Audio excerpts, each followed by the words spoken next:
Buenas tardes.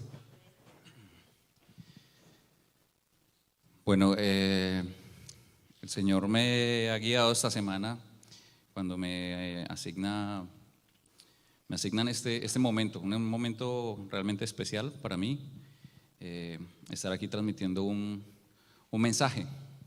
Y a veces dudaba un momento en el que decimos el Señor o el Espíritu me guió, y de verdad que en este momento sentí eso, porque si bien el lineamiento era muy claro, durante toda la semana me vi guiado y me vi movido y me vi realmente como cuando tú quieres tomar un camino y definitivamente te tira para el otro lado. Y el mensaje que les quiero transmitir hoy, que el Señor finalmente puso en mi corazón, llegó de un nombre de una ciudad, ¿no? De unas ciudades, algunas ciudades se llaman Santa Fe, Santa Fe de Antioquia, Santa Fe, y he sido un apasionado por entender o tratar de desbaratar las palabras un poco. Yo decía, ¿de dónde sale Santa Fe? ¿Por qué se llama Santa Fe? ¿Acaso la fe es santa? Pensaba yo. ¿Acaso realmente el poder de la fe es que esa fe es santa? Y lo llamé así. El mensaje se llama Santa Fe y me pregunto, ¿la fe verdadera? Para eso voy a retomar un poco la palabra que leyeron en el primer mensaje y vamos a Hebreos 11:1 y vamos justamente a eso, vamos a deconstruirla. Todos la conocen y si quizá la han leído muchas veces. Dice, ahora bien, la fe es la garantía de lo que se espera y la certeza de lo que no se ve. Y como tantas veces la hemos leído, seguramente la hemos interiorizado y la hemos aprendido. Y la hemos transmitido, que es lo mejor, ¿no? Se lo decimos a la gente. Y pensaba yo, ¿y luego qué es esa garantía? ¿Y luego qué es esa certeza? Si tuviera que realmente transmitir ese mensaje a alguien que me pregunta, ¿y por qué tu fe? ¿O por qué la fe del otro? ¿O por qué tu fe es más fuerte que la del otro? Y me remitía un poco a la definición. Dice que la garantía es seguridad. Una de las definiciones dice, seguridad de que una cosa va a suceder o a realizarse. Y otra definición dice que algo que proporciona seguridad. Lo que se espera, dice la palabra, lo que se espera significa que es futuro. Y básicamente está hablando de eso. La fe es esa garantía de lo que se espera, algo que viene, no está en ese momento. Justo por eso estás teniendo fe, justo por eso estás clamando al Señor, estás esperando que eso llegue, es futuro, ese futuro. Y el futuro parece ser, como decimos, incierto. Y ahí aparece otra palabra, incierto, no es certero, pero justo la palabra dice, y es la certeza de lo que no se ve. O sea, la palabra de Dios es tan perfecta que si te dice, si acaso estás dudando de que eso es incierto, ese futuro, esa garantía de lo que esperas es incierto, justamente te digo que la certeza es eso, es la certeza, es lo cierto de lo que viene. Entonces, pensaba yo sobre cuántos de ustedes vinieron a este país por una razón, esperando ver algo que no veías en tu país, y vinieron a este país a buscarlo, algo que venía, algo que esperaban que viniera. ¿Cuántos de ustedes llegaron esperando una garantía del éxito o una garantía de la abundancia, no? Ir a Estados Unidos, no, te garantizo que te va a ir súper bien. Te garantizo que todo va a mejorar, que va a estar mejor que en tu país. Por supuesto, Dios es bondadoso y a cada uno le ha cumplido lo que necesitaba vivir en este país. ¿Cuántos realmente tienen la certeza de la abundancia al llegar? Efectivamente, todos tenemos certezas y garantías de muchas cosas. Cuando compramos un electrodoméstico, un aparato, y de repente se dañó, ¿qué sentimos? A buscar la garantía, ¿no? Y cuando encontramos la garantía del papelito, si no lo botamos, ¿qué sentimos? Oh, menos mal tengo la garantía. ¿Estará dentro de la garantía? Miremos la fecha. Oh, todavía tengo garantía. Sientes tranquilidad, seguridad. De esa misma garantía nos está hablando el Señor. Si tú en algún momento dudas, el Señor te está hablando de garantía, Él te está garantizando. Y esa palabra específicamente es de mucho cuidado, porque incluso los pesimistas y en la duda y en el pesimismo hay garantía. Imagínense ustedes, un pesimista tiene garantía de todo lo contrario. Un pesimista cree que algo malo va a pasar. Hasta el pesimista cree que tiene certeza de que eso malo va a suceder. Entonces, con eso voy introduciendo un poco, porque justamente lo malo, lo que puede pasar, esta es la fe del enemigo. Cuando Satanás trabaja en tu cabeza, cuando el enemigo trabaja en tu cabeza, es justamente todo lo contrario, ¿no? Te está brindando la garantía de que lo peor va a pasar, te está llamando la atención y te está diciendo la certeza de que eso no va a funcionar, de que eso no lo vas a lograr, y haciéndote creer otras cosas que incluso no habías tenido en cuenta. Es justamente todo lo contrario al Señor. Ejemplo, hay pesimistas que dicen, eso no lo ha logrado nadie antes, ¿cómo lo vas a lograr tú? ¿Sí? Y inmediatamente te crea un ambiente de una fe negativa, la fe contraria. Aquí lo hemos hecho durante años de esta forma. ¿Tú crees que tú vas a cambiarlo en sus empresas, en su trabajo? Vas a cambiar de país, como decíamos ahora, y genera la duda. Pero aquí viene lo que más me inquieta sobre este mensaje. Hay gente que cree, está claro. Hay gente que no cree y que seguramente la tenemos al lado o conocemos, gente que no cree. Hay gente que cree, que yo creo que ahí nos encontramos en algún momento todos cuando dudamos, cuando tenemos debilidad en el camino del Señor y creemos que creemos. Pero hay gente también que cree que no cree. Por ejemplo, aquellos ateos que en algún momento dicen, en el filo del abismo cambia el ser humano, por ejemplo, y un ateo al final en el filo del abismo dice, ay, Dios mío, ¿sí? Esa gente cree que no cree, pero en el último instante resulta que sí. Pero realmente lo que más me ha inquietado es los que creemos que creemos, y voy a enfocarme sobre eso. Hay gente que tiene fe en la fe. Vamos a tratar de entenderlo un poco más. Gente que cree en la fe y no en Dios. Es como creer que la medicina que tomas es bendita, ¿no? Tomes esto, mijito, que esto es bendito. Y nos lo tomamos como dicen nuestros viejos, con una fe. Tómeselo, pero póngale fe, ¿sí? Y la fe está enfocada en ¿qué? En eso que te están entregando, en esa medicina. Esa medicina es un instrumento, el que está haciendo la labor es Dios. Entonces, creemos que el remedio es bendito, que el agua es bendita, ¿no? Y entonces yo hago mi paralelo y miro un poco mi vida hacia atrás en el catolicismo y ahora en el cristianismo. Y también me pregunto si en el cristianismo también tenemos esa gente que cree. Entonces, Dios me permite algún día de pronto ir a Tierra Santa, pero con esta reflexión el Señor me trajo algo muy importante, porque he visto gente, cristianos, que viajan a Tierra Santa y se traen el frasquito de arena de la cueva o de la tumba del sepulcro o el agüita del río Jordán. Y se rebautizan en el río Jordán, y está perfecto. Me parece, como dirían los poetas, me parece algo romántico. Yo también creo que lo haría, ¿sí? Por algo romántico, simplemente como por recrear ese momento, esa sensación. Pero no es el río Bravo, la misma agua del río Bravo es la misma agua del río Miami o el río Pance en Cali. Pero eso es lo que finalmente nos hace entender que nosotros como cristianos en algún momento también tenemos duda y nos desenfocamos, que nuestra fe se enfoca en otras cosas y no realmente en la fe del Señor.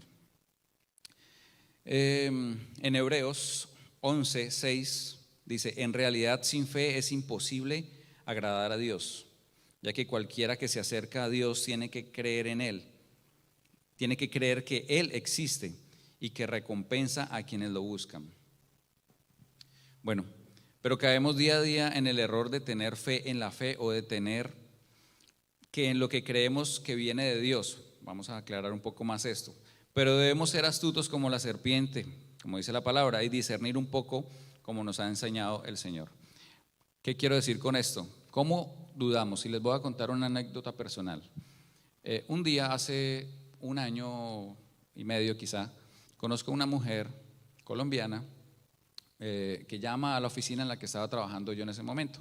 Era una oficina que realmente, prácticamente estaba yo solo allí.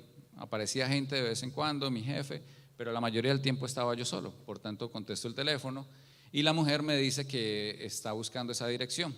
Finalmente me dice: por favor, sal a la calle y ayúdame a guiarme porque estoy aquí en el teléfono y no sé dónde es la oficina. Yo, bueno, ¿y cómo la busco? Yo no la conozco a usted. ¿Cómo está vestida? Me dice: yo llevo un pan bajo el brazo. Yo, perfecto. Yo salgo a la calle a buscar a una mujer con un pan bajo el brazo y a la distancia veo una mujer con un pan bajo el brazo. Le hago yo, sí. Llega a la oficina, me dice: bueno, yo quiero hablar con su jefe. Y yo le dije: ella no va a poder venir hoy. Me dijo que no venía. Ay, mira, a mí me cogió la tarde porque yo fui por este pan. Es un pan judío, es un pan trenzado especialmente, es un pan sagrado. Yo no lo puedo dejar aquí en tu oficina. Eso era para ella y yo por eso llegué tarde. Y le digo: bueno, ella no va a venir porque no va a venir, no porque usted haya llegado tarde. Me dice: bueno, yo creo que el Señor me ha dicho que este pan va a ser para ti.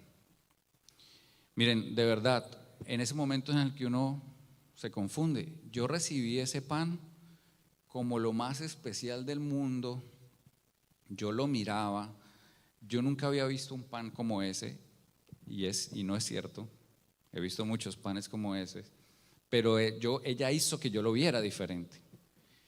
Y yo lo cogí de tal forma y dije: yo no puedo dejar este pan en la oficina, eso es para usted.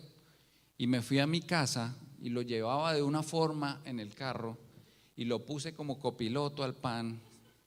Y yo decía: el pan sagrado. De verdad que yo iba conduciendo y casi que a cada rato le echaba ojo sí, ahí sí que estaba conduciendo por fe y no por vista, porque era mirando el pan y no mirando al frente.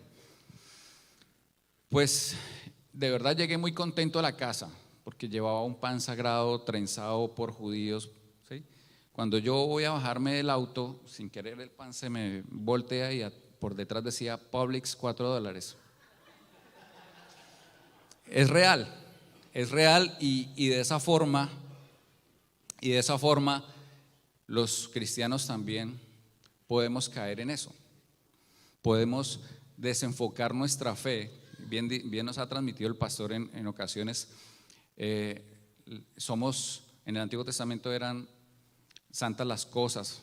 Después de la llegada de Jesús son santas las personas. Y algunos cristianos todavía buscan al pastor para que salga a bendecir el auto nuevo que está de pronto en el parqueadero, se me ocurre.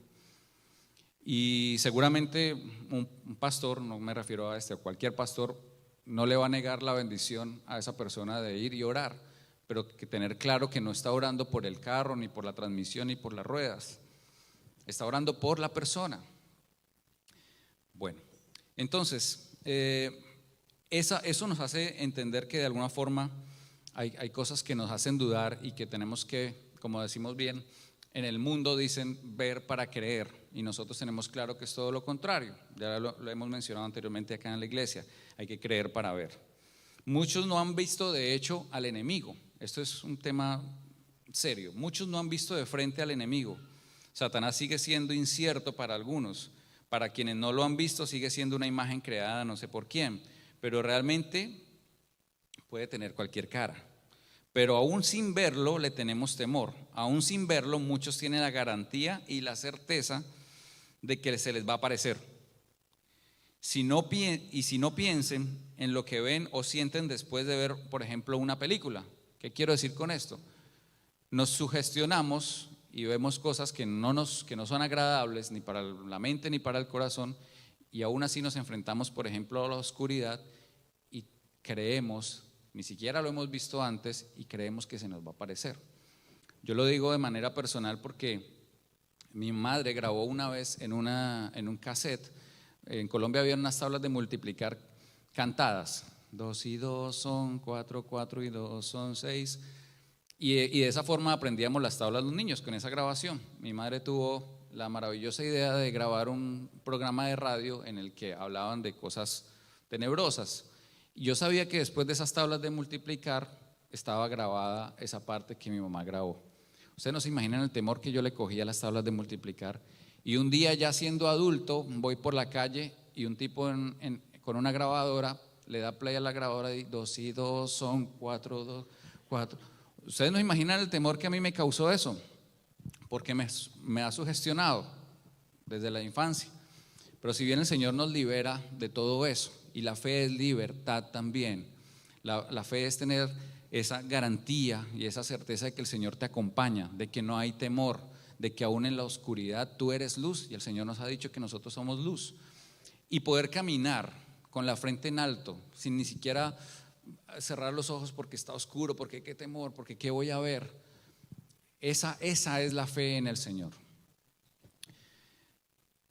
Pero la fe en el Señor, de alguna forma, como decía ahora, me libera y me deja caminar en la oscuridad.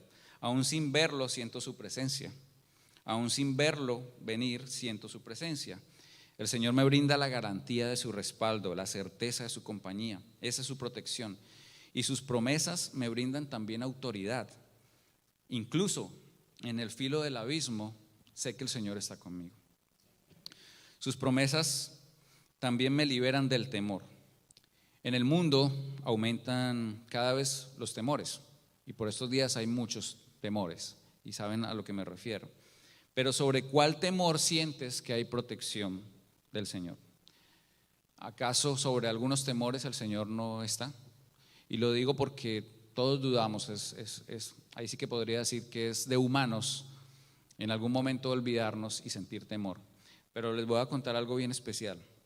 Ustedes sabían que solo existen 2 temores, solo nacemos con 2 temores. Uno es el temor a los ruidos fuertes. A cualquiera de nosotros nos exponen a un ruido muy fuerte en este momento y nos asusta, nos da temor, nos da reacción. Y el otro temor es a caer. Desde niños, incluso cuando estamos gateando, el niño va a caer, ¿cierto?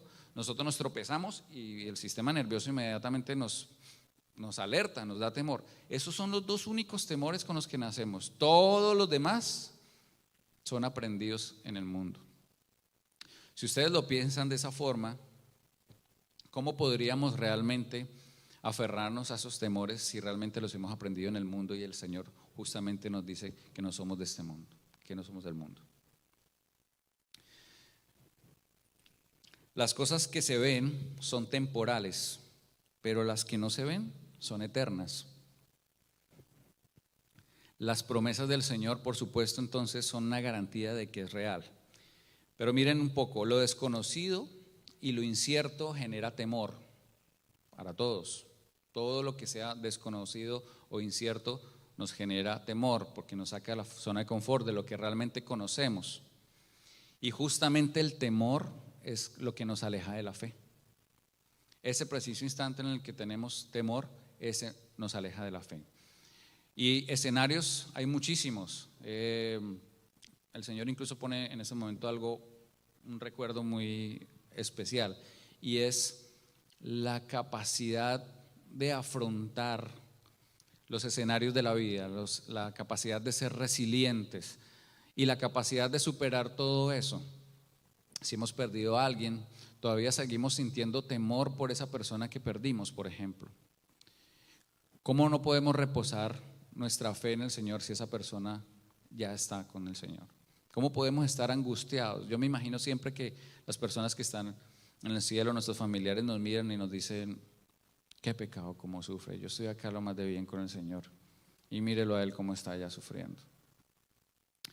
Eso a mí me ha tocado de forma especial, porque ahora que estamos alejados de nuestra familia, por ejemplo, mis padres en Colombia, leía un día en internet que el temor más grande de una persona que emigra, el temor más grande es perder a sus familiares y no poder ir a verlos. Ese es uno de los temores más grandes, según lo que leí. Pero cuando estamos en el cristianismo, el Señor nos da esa paz que todos sabemos que no tiene entendimiento. Y ahora eso es superior a nosotros.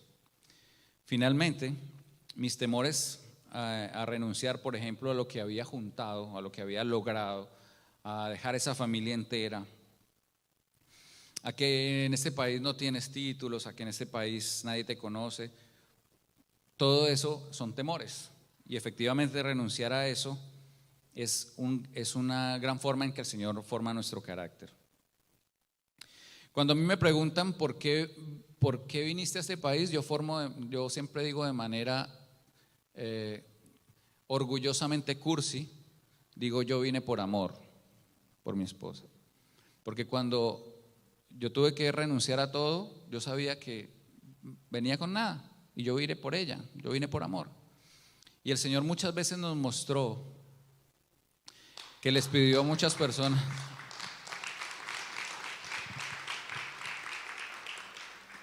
El Señor nos ha mostrado a través de la Biblia que a muchas personas les pidió que dejaran todo para seguirlo. Y cuando nosotros caminamos y damos ese salto o ese paso de fe, justamente lo hacemos por amor a Dios.